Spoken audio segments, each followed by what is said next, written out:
नमस्कार, आप देख रहे हैं जौनपुर टुडे। मैं हूं शुभम अग्रहरी। साथियों, जैसा आप सभी को पता है कि पाकिस्तान और भारत के बीच में तनावजनक स्थितियां अभी भी बनी हुई हैं।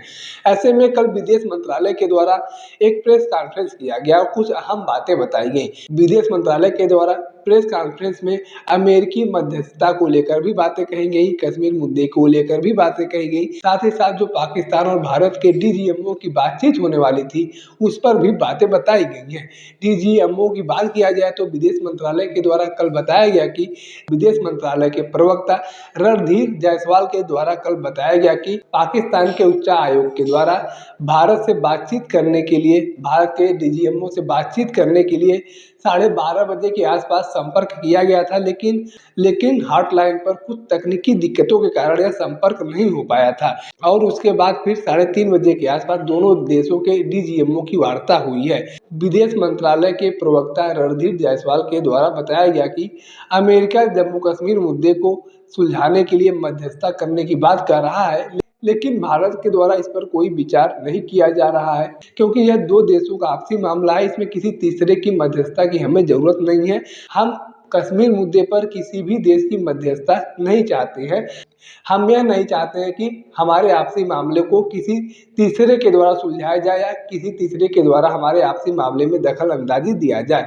साथ ही साथ विदेश मंत्रालय के प्रवक्ता के द्वारा सीधे तौर पर कहा गया कि बात अगर होगी पाकिस्तान से तो पीओके के मुद्दे पर होगी और पाकिस्तान के द्वारा जो जबरदस्ती या अवैध तरीके से जमीन हथियाया गया है, पाकिस्तान को वह जमीन छोड़ना ही पड़ेगा, उस पर कोई विचार विमर्श नहीं किया जाएगा। पाकिस्तान अधिकृत कश्मीर जो है वह पाकिस्तान को छोड़ना ही पड़ेगा। वह पाकिस्तान का हिस्सा नहीं है बल्कि भारत का हिस्सा है। पाकिस्तान के अंदर जिस तरीके से उद्योग को बढ़ाया जाता है उसी तरीके से आतंकवाद को बढ़ाने का काम किया गया है। ऐसे में भारतीय सेना के द्वारा शौर्य और साहस का परिचय देते हुए पाकिस्तान के अंदर चल रहे आतंकी सेंटरों को तहस नहस कर दिया गया है, तबाह कर दिया गया है। पाकिस्तान के द्वारा हमेशा हार जाने के बाद भी जीत के दावे किए जाते हैं, चाहे कारगिल की बात किया जाए, चाहे 1971 की बात किया जाए, चाहे आज तक जितने भी युद्ध हुए हैं पाकिस्तान और भारत के बीच, किसी भी युद्ध में पाकिस्तान नहीं जीता है। लेकिन आज भी पाकिस्तान के लोग कहते हैं कि हम लोग जीते हैं। इस तरीके से वह लोग हमेशा अपने जनता को बरगलाने का कार्य करते हैं। लेकिन भारतीय सेना के द्वारा शौर्य और साहस का परिचय देते हुए पाकिस्तान को मुंह तोड़ जवाब दिया गया है। वह दौर भी था जब पाकिस्तान के 93,000 सैनिकों ने समर्पण किया था। उस दौर को भी पाकिस्तान कहता है कि हमने जीता था। भारतीय हमले में पाकिस्तान के 2 टुकड़े हो गए थे, लेकिन पाकिस्तान के द्वारा आज भी कहा जाता है कि हमने भारत से जीत हासिल की है।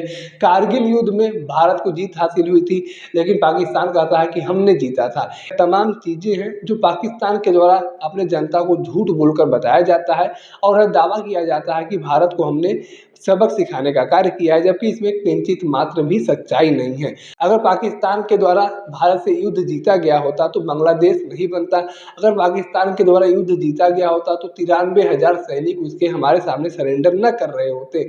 और अगर पाकिस्तान के द्वारा इस बार युद्ध जीता गया होता तो इतने अधिक संख्या में पाकिस्तान में बर्बादी न होती, इतने अधिक संख्या में तबाही न होती। जिस तरीके से वहाँ पे 10-11 एयरबेसेस को तबाह कर दिया गया है, 9 से अधिक जगहों पर आतंकी सेंटर जो चल रहे थे उसे तबाह कर दिया गया है, लेकिन पाकिस्तान की सरकार के द्वारा अभी भी जीत के दावे किए जा रहे हैं। वहाँ पर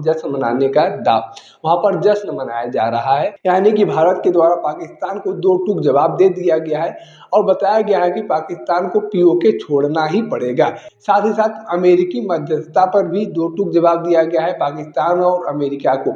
अमेरिका हमेशा से चाह रहा है कि कश्मीर मसले पर मध्यस्थता करें, लेकिन भारत के द्वारा हर बार इनकार कर दिया जाता है और बताया जाता है कि हमारा आपसी मामला है और कश्मीर कोई मुद्दा ही नहीं है, कोई मसला नहीं है, क्योंकि कश्मीर पूरी तरीके से भारत का हिस्सा है।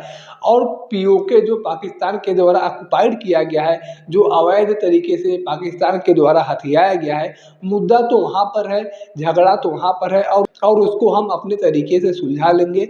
इस मसले पर किसी तीसरे देश को हमारे बीच में आने की ज़रूरत नहीं है। बाकी इस पूरे घटनाक्रम को लेकर, इस विवाद को लेकर आपके पास अपनी कोई जानकारी है तो आप कमेंट बॉक्स में लिख सकते हैं। अगर आप वीडियो को फेसबुक पर देख रहे हैं तो पेज को फॉलो करें, यूट्यूब पर देख रहे हैं तो चैनल को सब्सक्राइब करना ना भूलें। साथ ही साथ आप हमारे चैनल को इंस्टाग्राम और ट्विटर पर भी फॉलो कर सकते हैं। धन्यवाद।